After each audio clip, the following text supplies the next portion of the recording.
started climbing at Reimers either later in 1989 or early 1990. A guy named Bill Gooch, I believe, was the first person to discover it. Showed another guy, Scott Hudson, the stuff at Reimers. Of course, saw the line for liposuction right away, and through consensus, it was decided we weren't going to climb it because we didn't want to bring attention to the Reimers that we were climbing out there. And so the first time I climbed it, I did it just slinging TUFAs and getting, can't remember, I think I was going to put a rigid stem friend up high in that horizontal slot, but ended up using a tri-cam. That's how I climbed it. The first time, it was not a red point, it was definitely hanging.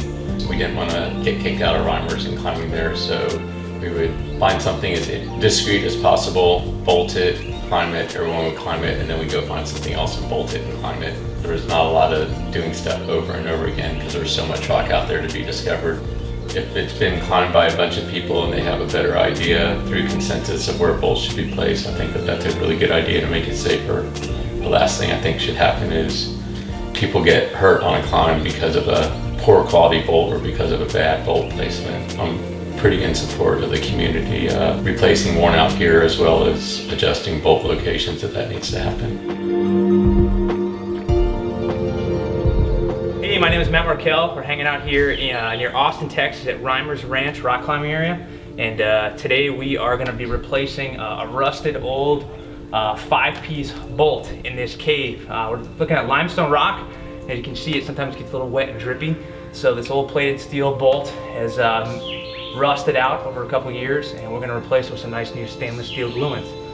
So first thing we want to do is we're going to try to undo the old bolt and pull the hanger, and then loosen up the sleeve and get that whole bolt extracted, and then we'll show you how to put in a new gluon.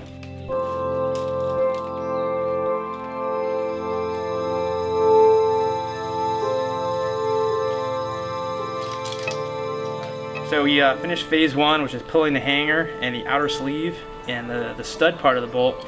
And as you can see, we have a lot of surface corrosion on the plated steel hanger. And even though the shaft looks pretty good and stuff like that, you're starting to get some corrosion on the threads on the inside as well. So while it's probably okay, if you come upon this one you're climbing, you're probably not going to have a lot of confidence in that. So we're going to try to get some nice stainless steel in the hole.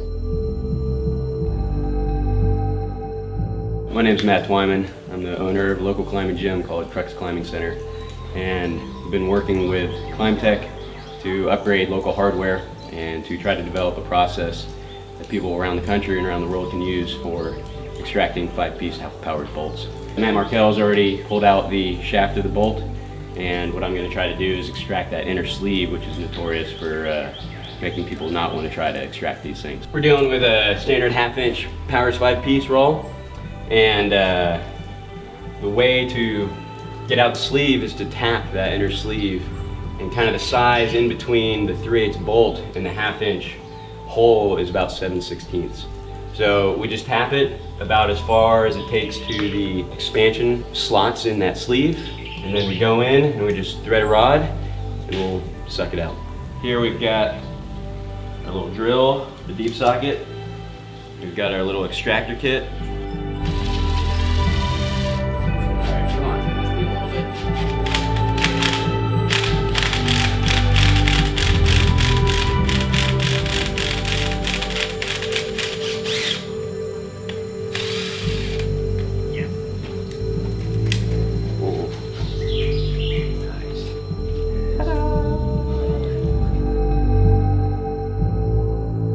Now we're gonna clean the hole and get ready to glue the gluon bolt in. So first thing we want to do, you really got to make sure with gluon bolts that the hole is absolutely immaculate and clean. The reason is if you leave any dust or dirt in there, the glue binds to that instead of the rock and it weakens the bolt. So what we're gonna do first is you want to do it a couple times. We're gonna grab a brush and give it a good scrub. Try to get as much gunk out as you can the first time. Then we'll grab a blower, and it's better to use a pump. It doesn't put moisture in the hole, so it lets the dust come out better. And do this several times, particularly with a newly drilled bolt hole. We want to really get it clean. And then what I'll also do is I'm going to check to make sure the hole's deep enough so you can put your brush in, grab it, and I'll compare it to my bolt. and we have plenty of room on that one. And I'm gonna get my bolt ready, so it's ready to go. So we have here is we have one of the new ClimbTech Wave Bolt, and it's got the new insertion tool as well. So 4-inch stainless steel wave bolt, we're gonna put right in here. And we have the insertion tool here. What's really nice about this is when you bang on this, you don't want to nick it up with a crappy hammer. It can put rust on the outside of the bolt. So we have a stainless steel insertion tool. This also just helps get the bolt in nice and straight. So basically what you do, you pull back on the little plastic keeper and rock the bolt into place. And now we have bolt with a nice flat surface to pound that in on. Gets a really clean insertion. So our bolt is ready. Today we're using some Powers AC100 Gold, which is real nice, easily to use glue. I've already got the nozzle on here, but what I want to do is make sure that there's nothing obstructing the glue on either the outside or the inside. Make sure it's got a clean flow. Check my nozzle. You always want to use a new nozzle. If it's dried out, you can't use the glue. Put the nozzle on. And then here's the key thing is you got to pump the glue so it mixes in the nozzle. So you can't just do a couple pumps. You got to do it where you get several pumps of glue out of the nozzle, and it has to be one uniform color. If it's like white and black, it's not mixing right. With this particular glue, it should be a really nice flat gray color. So what I'll do is I have my glue catch bag. It's kind of a holster. These are really handy because you don't drip glue everywhere. You can just stick it down in here, it sits in place. So what I like to do is start pumping. It's coming out a nice uniform gray color. Get the tube ready, and you're gonna start at the back of the hole. You put your nozzle all the way in, and then you're gonna do a nice smooth motion. You don't wanna try to make sure you don't get any air bubbles in the glue as you're going in. So I usually go in the back, get it queued up, and then you basically wanna do a nice slow thing. You can even look in the hole as you're going. And it's always better to have a little too much glue. You can always clean it up. So you don't have to go all the way to the edge of the hole. You can basically until you see it, because remember the bolt's gonna take up room too. I always like to push the lever to release pressure so you don't have a lot of dripping going into your bag.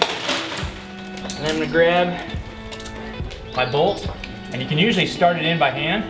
I'm gonna get in there until it sticks in place. I'm gonna grab my hammer, and then just nice light even taps.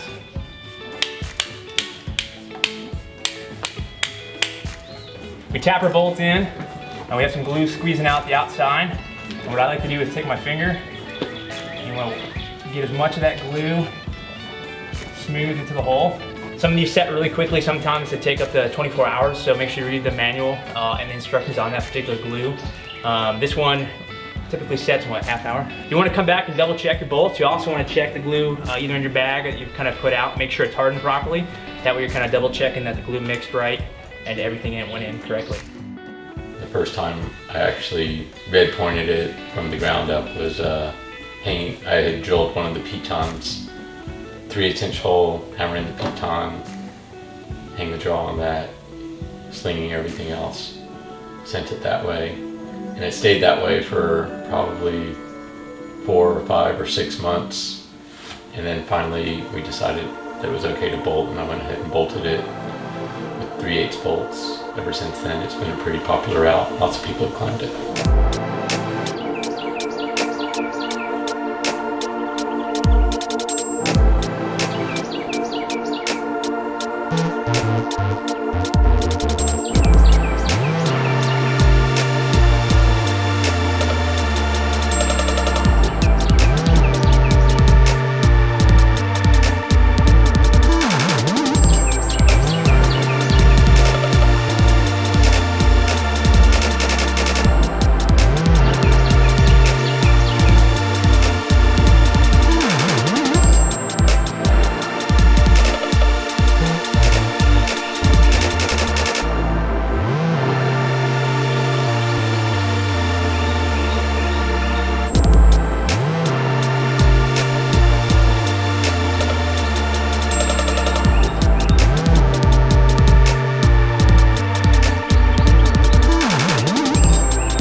you.